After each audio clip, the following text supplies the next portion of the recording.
The Dallas Stars are your Western Conference champions after knocking out the Vegas Golden Knights in 5 games here in Edmonton. Dave, our coverage on the fourth period brought to you as always by EA Sports NHL 21. The Vegas Golden Knights up a goal through 40 minutes, but this Dallas Stars group, just as we've seen throughout the playoffs, absolutely resilient. 100%, and it helps when you're playing a little bit more 5-on-5 action in that third period.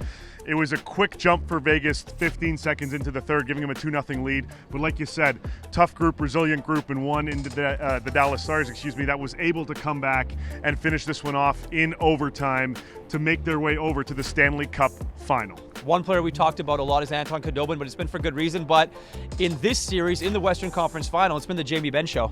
It really has. I mean, Khudobin has been fantastic between the pipes, but the captain, Jamie Benn, playoff Ben, back in action for the Dallas Stars, certainly needing that to catapult them into contention here for the Stanley Cup. He's been lights out. He's been a leader on and off the ice for the Dallas Stars, and certainly proving his worth. You could argue a couple seasons back-to-back, a little shaky, but his playoff has been outstanding for him and the Stars. And it must feel good for the guy behind the bench for the Dallas Stars and Rick Bowness. You have to feel good for him. Yeah, absolutely do. Yeah. One of the just a fantastic guy in general. One of the top coaches in the NHL and certainly deserving of the full-time title if he wants it. Jim Nill saying earlier this week it's his if he wants it, so they'll make that decision afterwards. But they got something else to worry about. That's the Stanley Cup Final coming up soon here against either Tampa or the Islanders. Well, the Dallas Stars are the Western Conference champions, and it's night for Vegas as they will be exiting the bubble here in Edmonton.